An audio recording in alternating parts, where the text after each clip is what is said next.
అరుతున్నారు చూడు అంకుల్. అమూల్య చెయ్యి కనబడుస్తుంది. రావాలి మేడం.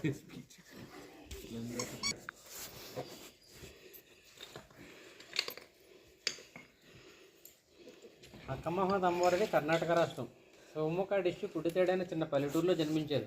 తల్లిదండ్రులు కర్ణాటకలో 90% శివుడిని పూజిస్తారు. కర్ణాటకలో శివుడిని చెన్నమల్లికార్జున అని పిలుస్తారు. ఆ తల్లి ఫస్ట్ నుంచి కూడా శివభక్తి తక్కువరాలు.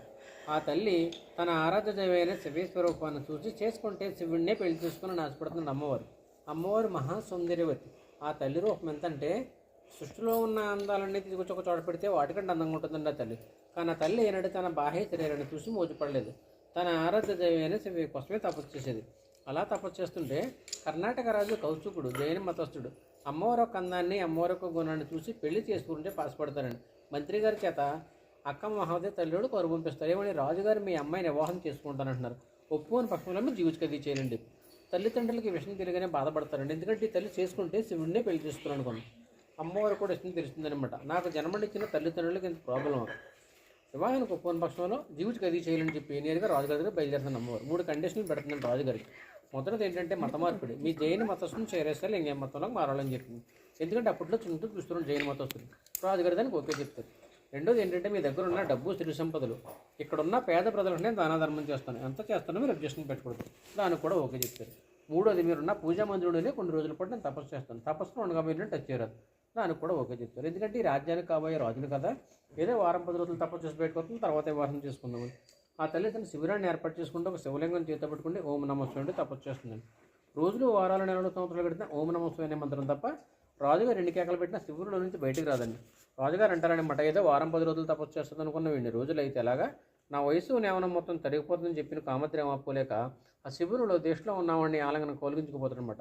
ఆ తల్లి ఒకటే చెప్తుంది, రాజా ఎన్నాళ్ళు నీరు లేదు, ఆహారం లేదు, నిద్ర లేదు, నాలో ఉన్న విషయాన్ని గ్రహించాలనుకున్నాను కానీ కేవలం కామం వంచితో దుష్టమైన శరీరాన్ని చూసి మీరు నన్ను హించారు. మీకు కావాల్సింది నా బాహ్య శరీరం అని చెప్పి ఒంటి మీద ఉన్న వస్త్రాలు తీసి రాజుగారి మొక్క దిగి వస్త్రం మారిపోతుంది అనమాట. ఆవిడ శిరోజాలే వస్త్రాలుగా ఏర్పరచుకుని పరంభక్తురాలండి. ఆ టైంలో ఆ తల్లి రాజుగారికి ఎలా దర్శనమిస్తుందంటే వాళ్ళ జైన తీర్థం దిగంబరంగా దర్శనిస్తుంది అనమాట. రాజుగారికి జ్ఞానోదయం అయ్యేది. అమ్మవారి కాళ్ళ మీద కూడా తప్ప అయిపోయిందమ్మా, నన్ను క్షమించు, ఏదో కామద్రయంతో ప్రవర్తించాను, నువ్వు అడిగిన ఎన్ని చేసి ఇక్కడ ఉన్న ప్రజల్ని రాజ్యాన్ని సముద్రంగా చూసుకుంటానని చెప్పి అలా ప్రాధాయపడతారు తపస్సు చేసుకోమని. ఆ తల్లి ఏం చెప్తుందంటే, నేను వివాహం తీసుకుందాం ఉన్న ఉద్దేశంతో కండిషన్స్ అన్నీ పెట్టలేదు రాజా, ఇప్పటికైనా నీకు అర్థమైంది కదా, ఇక్కడ ఉన్న ప్రజల్ని రాజ్యాన్ని సుఖ సంపదలుగా చూసుకోమని చెప్పి అలా ఉండకుండా కర్ణాటక రాష్ట్రం కళ్యాణి నగరి అనుమండనం బయలుదేరుతున్న గురువుగారి దగ్గర ఉపదేశం తీసుకోవడం కోసం గురువుగారు సభలో ప్రవేశపెడతారు అమ్మవారిని. గురువుగారు ఏమంటారంటే, పరిపూర్ణమైన యవనంలో ఉన్న కదమ్మా ఇంతమంది భక్తులు నేను చూస్తుంటే ఇబ్బందిగా లేదని, ఎందుకంటే దానికి ఈరోజాలే ఒళ్ళంతా కప్పుకొని వెళ్ళడం వల్ల. అక్కడ నుంచి గురువుగారి దగ్గరికి వెళ్తున్నాను. గురువుగారు ఎందుకు అడుగుతారంటే, ఆ సభలో ఉన్న భక్తులకి మాకు భక్తి గుణాలు తెలియడం కోసం తప్ప వీళ్ళకి కింగపరచడం కోసం కాదు. ఆ తల్లి దాదాపు 12వ శతాబ్దం 800 సంవత్సరాల క్రితం కర్ణాటకలో గురువుగారు ఉపదేశం తీసుకుని కాళ్ళకి చెప్పులు ఒంటి మీద నడిపోగు లేకుండా కాలినడ అక్కడ శ్రీశైలం వచ్చి స్వామి అమ్మవారిని దర్శనం చేసుకుంటే వనదేవతలు అడిగిందంటే నరమానవుడు కంటిపడని ప్రదేశం తల్లి గృహంలోపం తీసుకుంటుంది. ఇక్కడ 12 సంవత్సరాలు కట్టెల మీద తపస్సు చేస్తే ఆమె తపస్సుని గుర్తించిన సాక్షాత్ ధృమరాంబ మల్లికార్జున స్వామి దర్శించి శివలింగా నడిపించారనమాట. శ్రీశైలంలో ఉండేదాన్ని జ్యోతిర్లింగం, ఇది స్వయంలింగం. ఈ శివలింగాన్ని నిలిపించిన తర్వాత కదలింగం అని చెప్పాం కదా, అక్కడికి వెళ్ళి కొంతమంది ఋషులకు మునులకు ప్రవచనాలు బోధనలు చేసి శివుల్లో ఒక జ్యోతులు ఎక్కిందంటే తెలిసి చనిపోలేదు, సమాధి కలిసి ఎవరిని వివాహం చేసుకోలేదు. అది తప్పు అనేది తపోభూమి. తపోభూమిలో 70 అడుగులు నడుచుకుంటూ వెళ్ళాలి. 40 అడుగులు నార్మల్గా ఉంటుంది, 30 అడుగులు బెండి క్రాస్కెళ్ళి రావాలని. శ్రీశైలంలో ఉండే స్వామివారికి మనం లేదా పూజారులు 1000 రూపాయలు పెట్టి అభిషేకం చేస్తాం. కానీ కేవీ స్టాప్ ఉండే స్వామివారికి ఎవరు అభిషేకం చేయరు. ప్రకృతి సిద్ధంగా కొండలపైన జగొకటి శివలింగం మీద పడుతుంది. 5 నిమిషాలు కొట్టారు, 10 నిమిషాలు కొట్టారు, మీరు వెళ్ళేప్పుడు చూడొచ్చు. వాస్తవానికి మానవ రూపంలో పుట్టిన వాళ్ళ గ్రహాలు గర్భగుళ్ళు ఎక్కడ పెట్టండి, కానీ తల్లి విగ్రహాన్ని తీసుకెళ్లి శ్రీశైలం గర్భగుడిలో టెంపుల్లో స్వామివారి కంటే ముందు పెట్టారు.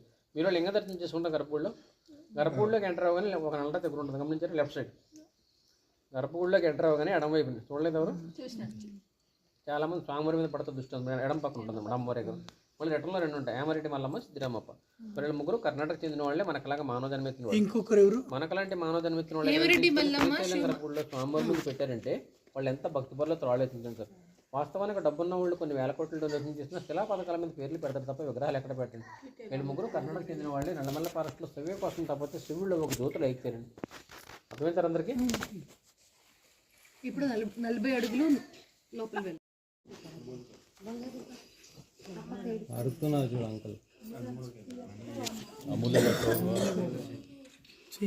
చెయ్యి కనబడుస్తుంది. రావాలి మేడం.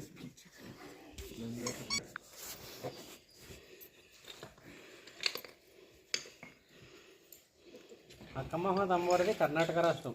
శివమొగ్గ డిస్ట్రిక్ట్ కుడితేడైన చిన్న పల్లెటూరులో జన్మించారు. తల్లిదండ్రులు